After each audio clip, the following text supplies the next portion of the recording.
This is just the start, guys.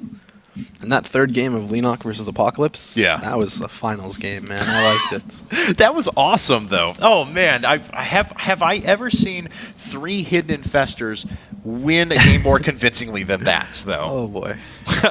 All right, guys, down here in the bottom left-hand corner of Cloud Kingdom, we have our blue Protoss player from the team Evil Geniuses. It's EG Huck RC. His opponent in the upper right-hand corner is the red Protoss player, down 0-1 in this set. It is Gosu's Hwangsin. Yep. Big shout out to EG's manager as well. If you look at Huck's name, it's Evoli. You know, really cool manager guy. Bay Area resident, and we see him quite a bit around and about. Cody, good guy. Pretty darn good player himself, too. Awesome glasses. Yes, yes.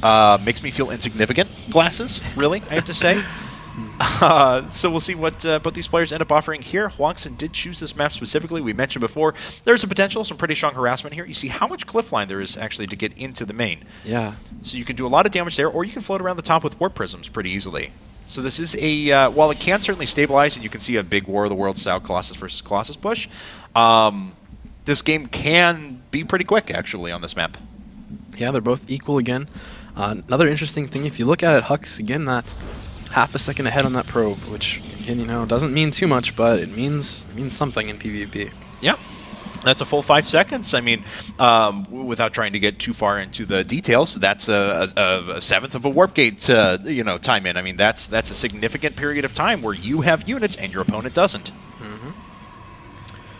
I'm really curious to see if Hwangsin's going to... Oh, okay, this is interesting. There's no gas, or just that gas is very, very late. I guess he's 2 gassing. Yeah, that makes more sense, because usually when you see the 12 gate, it's a 14 or 13 or 14 gas that's going to follow it up, but going for the double gas is something that we actually talked about in the last game. It offers you a lot of flexibility. You make a little bit more of an investment at the beginning, but then most players will drop 2 on each gas, you know, slowly move up to either a Robo and expansion or go up into Twilight Council pretty early on.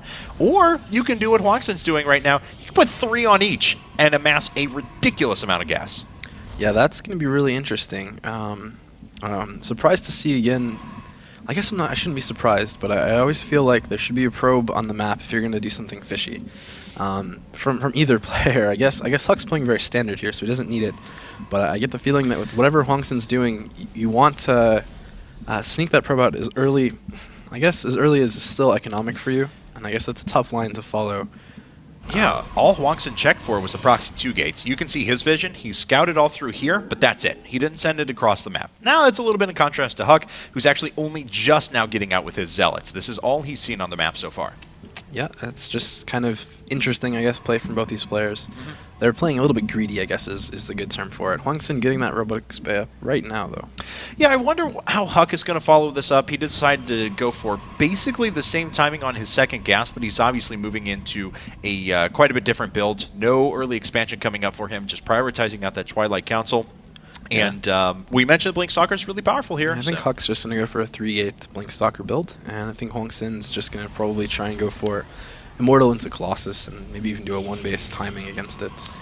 All right, well, hypothetically. Here's gateways number 2 and 3 coming down, and, you know, Huck is going to have pretty much just enough gas for that Dark Shrine whenever this finishes up, and he cancels the Twilight Council at the last second. He owned us, man. Yeah. Wow. Okay, well, Hwangsin didn't know a thing was going on, but Huck is trolling us, and he's successfully done it. Well, the reason for the cancel there was he got... I really don't know what's going on. PvP, man. PvP. So basically, Huck has completely switched up based on what he saw. He knows that this expansion is coming up pretty early. He can't do too much damage to his opponent's main anymore. Didn't kill any workers or anything like that. Just lost his Zealot for his efforts. But he sees an early expansion and decides to cancel his 3 gateways in the Twilight Council and just go right for a 1-gate Robo expand himself. Yeah, he's saying, well, I don't really plan on pressuring Hwangsin. He's going to get away with this expansion. He's going to hold it with Immortals and Sentries. So I'm just going to be greedy too. I wouldn't be surprised to see something like Forges or even just an earlier Robotics Bay to kind of get earlier Colossus up from Huck. Because Colossus are kind of, I guess, considered the quote-unquote general counter to an Immortal build. once you get to 2 bases, I guess. Right. And we see so many players that have been throwing in. And that's so smart. I was about to mention that Huck, when he was actually leaving with a stalker before, he saw the observer float overhead. Yep. So he knew it was making its way across the map, and he timed this perfectly. Chrono boosted out to that right on time, moved his stalker back, and picked off his opponent's observer. Just really smart heads-up play. So all those resources lost for canceling the Twilight Council and the 2 gateways, he just made back. Pretty nice play. And there's the robotics bay coming up from Huck to do that. It's going to make the sentries that Hwangsin has been kind of saving up a little bit more useless, interestingly enough. I mean, once you have any sort of ranged Colossi getting over the top, I mean, they just melt through everything up at the front. In super late game PvP, you often see that a lot of players, because they want those immortals, they want the huge Colossus count. Some players will actually throw in a few more immortals. Wow. Okay, all right. I don't even know what to say about this game anymore. Hands are in the air. We have double Stargate coming up after all the canceled stuff for Huck. Hwangsin putting up that double Stargate, though. I want to see what he's going to do with this. It's mind games, man. It's like, I'm going to trick you. No, I'm going to trick you. No, I tricked you. Just keep going with it, too. Okay, sure. Now, Huck's not picked up on this yet. We'll see if he decides to float that observer in there. Is there an observer up for Hwangsin? Yeah, I don't know where it's at, though. It's probably around with the army. Yep. There it is. So he's going to maybe see that observer, yep, but he's not going to be able to kill it because he only has sentries. And if you look at Huck, you see he doesn't have gas at his third still, or his second still, excuse me.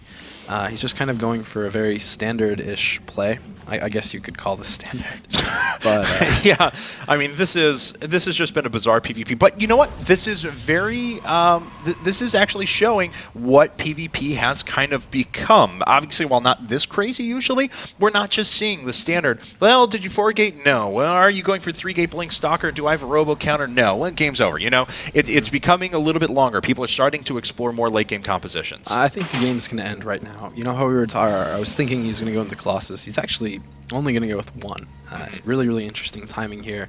Where this wouldn't work if Hwangsin had went for something besides 2 Stargate Phoenix timing. Yeah. But for whatever reason, it's going to work out really, really nicely for Huck. He chose this timing to at least poke, because he could probably run away with this as well if he needed to. And he's just using that earlier Colossus than Hwangsin. All right. Well, Hwangsin is actually just going to get these immortals murdered. That's so many resources lost already. The Phoenixes are floating their way down. He's going to have 6 of them here in a second. That's going to be able to pick off the Colossus pretty quickly, but it's not really going to be able to do too much against anything else. And already Huck has done the vast majority of his damage. He's only killed 3 workers, but now he's completely neutralized a base. Even if he loses the Colossus, it's not that big of a deal. He killed all the sentries, so he doesn't need it to run over force fields or anything along those lines. Yeah, moral of the story, don't be afraid to cancel buildings. Yeah, no kidding. All right, well, all of the stalkers get picked up in the air, yes, but there's nothing to really sit there and do damage. There's GG and a sad face from Hwangsin, and unfortunately he goes down 2-0. All right, so